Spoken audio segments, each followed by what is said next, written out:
Welcome back. Thank you so much for rejoining The Hustle. So it's estimated that 1 in every 3 South Africans has a side hustle. Fair game. And from sideline photography gigs, renting out houses, selling handcrafts online, even becoming a content creator. I think we should have started with that one. Within this digital age that we live in, we are seeing a mushroom in the space. 100%. Now, this is exactly what our guest is this morning. We're talking about Rasheeqah Karriem in the building, and this is exactly what she did. She turned her side hustle into her main hustle, and she's here to tell us how to do it, and definitely want to listen to this because she's got all the insights we need. Rasheeqah, good morning. How are you doing? Good morning. I'm good, and you? Oh, just dial it back a notch, because you're just all impressive and all awesome, and you look amazing. Come on. Yeah, the glow and the energy is too much. We weren't ready. It's the pregnancy glow and the little sleep that I got last night. Congratulations. Thank you. But did you have a little bubble the last time we saw you? Like when I say little, the smallest baby could be. Embarrassing. You congratulated me last time, and now you have to congratulate me again. So you've been busy, girl, but that's great. Congratulations. I was here a year ago. My baba was 8 weeks, and today I'm 6 months. And this is something that has just dawned on me. You have these crazy full circle moments. No, definitely. Not just this, but literally your career. And I remember speaking to you about this at the quarry. Before you had turned your side hustle into the hustle is now.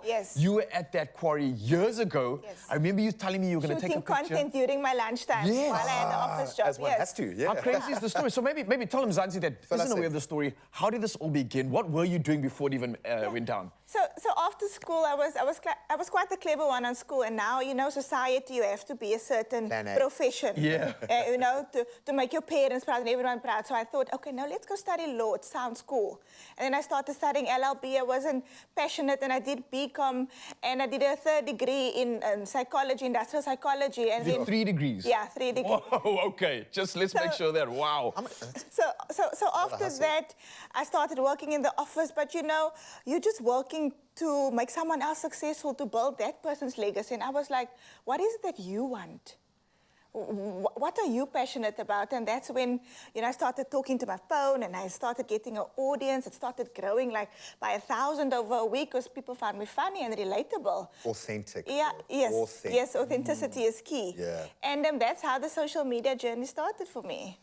It breaks my heart. And maybe you can testify, because we've watched this transformation happen around us, and I swear COVID was the key to unlock it. You know, as dark as that time was, it just seems to have inverted this purpose-driven notion. Our generation would work your whole life to emancipate yourself financially to be able to discover your purpose. Now, most of the young people that I'm meeting start with purpose and then try to look for a job to connect to that, which is amazing to me. Was there a moment, a person, a tipping point, or was this a gradual journey for you to get to the point where you're like, I need to follow my purpose now?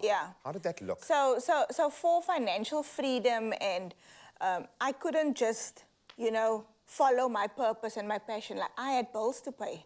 So I had to come up with a plan B.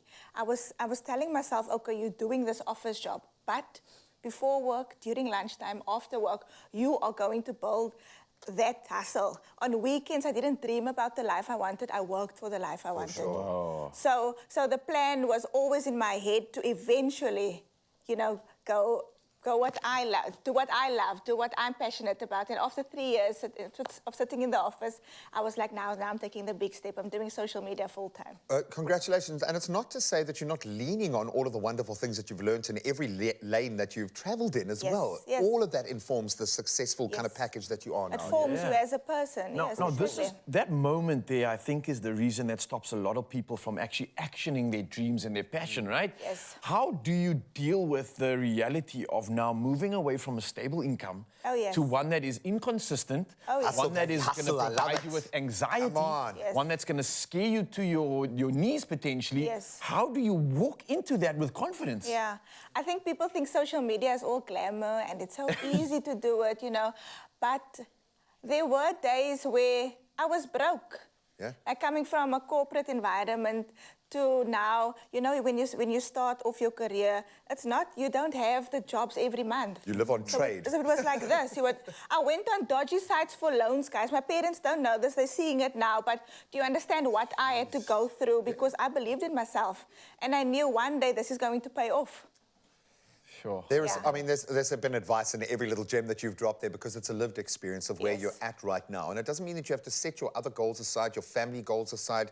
Clearly, you are still hustling while you're hustling. Yeah. That being said, I kind of feel like 2023 is the year of the woman. I feel like this is the biggest, almost a quantum leap forward in all spaces. Obviously, sport's a big focus for me, but it's translating into every space, especially within tech, especially within small to medium businesses, which are the lifeblood of South Africa. Yes. And that, to me, is what a content creator is. What advice do you have for young women wanting to make the side hustle the main hustle? How do they bridge that gap? I think that I want to tell them that it takes time, it takes patience. There was a lot of naysayers, you know, on this journey of mine. There's still naysayers that don't want you to succeed, but at the end of the day, you have to work on yourself. You're doing it for yourself. So give it time, work through the hard times, and eventually, if you're good enough, if you work hard enough, you will get there. And the funny thing is, the only difference I've seen in the success and failure has been the going until you're successful. That's it. That's all that's required. It's just keep going until you get it right. Through that broke days, through the no money days, you know, you work for nothing, you work for free. For fragrances. You know, I work for products, you know, 100%. That can't really pay your petrol or your... But in my head, there was always a bigger goal. Yeah. So you have to do what you got to do. Don't dream, visualize. Rasheeqah, thank you so much for coming through, for serving, for educating, and also inspiring. You're holding a space in this entire medium that I think is so valuable to so many people looking up to you right now. And I just want to encourage you to continue sharing your magic and allowing so many others to replicate in your footsteps. So thank you for pursuing your passion.